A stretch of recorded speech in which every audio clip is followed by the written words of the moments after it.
नमस्कार। मैं आपकी होस्ट नेहा और आप देख रहे हैं टीवी द्वापरा।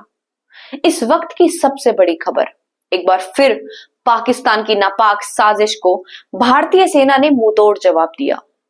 भारतीय सेना ने पाकिस्तान की बॉर्डर एक्शन टीम यानी BAT के आतंकियों और पाकिस्तानी सैनिकों को ढेर कर दिया। यह घटना 4 फरवरी की रात को पुंछ जिले के कृष्णा घाटी इलाके में हुई, जब पाकिस्तानी घुसपैठिए भारत में घुसने की फिराक में थे। लेकिन भारतीय सेना ने पहले से ही इस साजिश की भनक लगा ली थी और मौके पर ही सटीक जवाब देकर इस घुसपैठ को पूरी तरह से नाकाम कर दिया। सूत्रों के मुताबिक भारतीय सेना को पहले से ही जानकारी थी कि आतंकियों और पाकिस्तानी सैनिकों की एक टीम भारतीय सेना की फॉरवर्ड पोस्ट पर हमला करने की फिराक में थी। सेना ने तुरंत मोर्चा संभाला और जवाबी कार्यवाही में 7 घुसपैठियों को मार गिराया। इनमें 3 पाकिस्तानी सैनिक भी शामिल थे। यही नहीं, इसमें पाकिस्तान की बॉर्डर एक्शन टीम यानी BAT के 3 से 4 मेंबर्स भी ढेर हो गए हैं, जो क्रॉस बॉर्डर ऑपरेशन में माहिर माने जाते हैं। हालांकि अलग अलग मीडिया रिपोर्टर्स में मरने वालों की संख्या को लेकर थोड़ा फर्क है। कुछ रिपोर्टर्स के अनुसार इस ऑपरेशन में 5 आतंकियों को मारा गया, लेकिन इसमें BAT के सदस्यों का कोई जिक्र नहीं था। सूत्रों के अनुसार मारे गए आतंकवादी पाकिस्तान समर्थित आतंकी संगठन अलब्रत से जुड़े हो सकते हैं। यह संगठन कश्मीर में आतंक फैलाने के लिए पाकिस्तान की खुफिया एजेंसी ISI के इशारे पर काम करता है।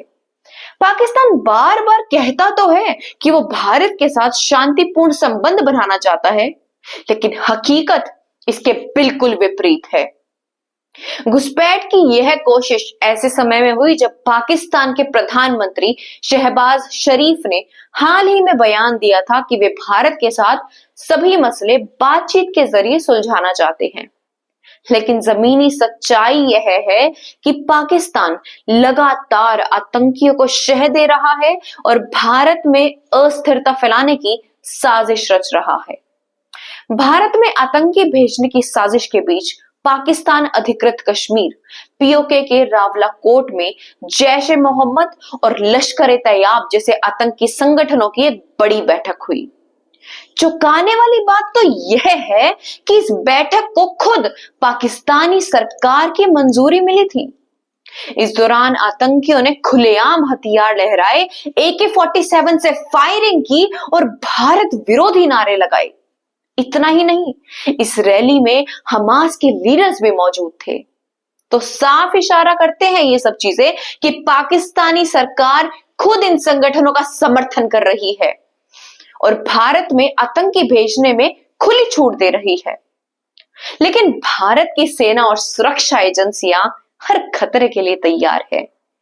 अब बात करते हैं भारतीय सेना की उन कार्यवाही की जिसमें आतंकियों को उन्होंने उन्हीं के घर में घुसकर मार गिराया। 18 सितंबर 2016 सुबह के 5:30 बजे 4 आतंकवादी भारतीय सेना की वर्दी में LOC पार करके उरी सेक्टर में घुस आए। उनका टारगेट था भारतीय सेना का ब्रिगेड हेडक्वार्टर। आतंकियों ने तेजी से हमला बोला और महज 3 मिनट में 15 से ज्यादा ग्रेनेड फेंक दिए। इस हमले में भारतीय सेना के 19 जवान शहीद हो गए। पूरा देश गुस्से में था। हर तरफ बस पाकिस्तान को सबक सिखाने की मांग उठ रही थी।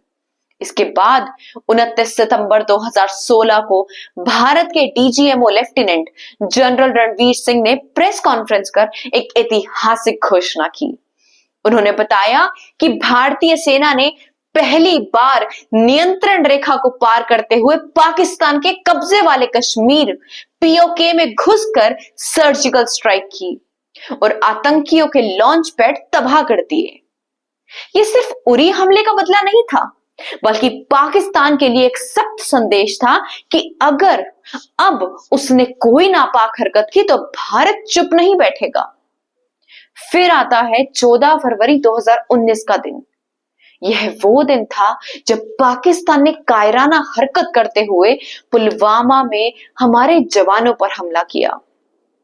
जम्मू कश्मीर के पुलवामा में सीआरपीएफ के 78 जवानों का काफिला जा रहा था। तभी एक आत्मघाती हमलावर ने विस्फोट से भरी कार जवानों की बस से टकरा दी। इस हमले में हमारे 40 जवान शहीद हो गए। देश में गुस्सा और हर तरफ बस बदले की मांग थी। फिर क्या, ठीक 12 दिन बाद भारत ने पाकिस्तान को उसकी हद दिखा दी। 26 फरवरी 2019 भारतीय वायुसेना के ऑपरेशन बंदर के तहत पाकिस्तान के बालाकोट में घुसकर जैश-ए-मोहम्मद के ठिकानों पर एयर स्ट्राइक की। भारतीय वायुसेना के मिराज 2000 लड़ाकू विमानों ने पाकिस्तान की सीमा में घुसकर 1000 किलो से ज्यादा बम गिराए और आतंकी ठिकानों को तबाह कर दिया। मीडिया रिपोर्ट्स के अनुसार इस एयर स्ट्राइक में 150 से 200 आतंकी मारे गए थे। मरने वालों में जैश-ए-मोहम्मद के सरगना मसूद अजहर का साला भी शामिल था। यह स्ट्राइक पाकिस्तान के लिए बड़ा झटका था, क्योंकि पहली बार भारत ने खुलेआम उसके इलाके में घुसकर उसी पर हमला किया था। अब भारत सिर्फ हमले का इंतजार नहीं करता, बल्कि आतंकियों के ठिकानों को खत्म करने की सक्रिय रणनीति भी अपनाता है। यही वजह है कि जब जब पाकिस्तान ने भारत के खिलाफ साजिश रची, तब तब भारतीय सेना ने उसे करारा जवाब दिया। आज भारतीय सेना सिर्फ बॉर्डर्स पर ही नहीं, बल्कि आतंकियों के घर में घुसकर उनका सफाया करने की ताकत रखती है। और यह सिर्फ एक शुरुआत है। तो साफ है कि पाकिस्तान जो दिखावा करता है और जो असल में है, उसमें जमीन आसमान का फर्क है। ये बातचीत की बात तो करता है, लेकिन आतंकियों को समर्थन भी देता है। भारत अब किसी भी हमले का इंतजार नहीं करता, बल्कि पहली ही कार्रवाई में दुश्मनों के इरादों को नाकाम कर देता है। यह नया भारत है जो दुश्मनों को उन्हीं की भाषा में जवाब देना जानता है, और आज की यह घटना इसका बड़ा सबूत है। आज के लिए बस इतना ही। आप देखते रहिए टीवी द्वापरा और मुझे दीजिए इजाजत। धन्यवाद।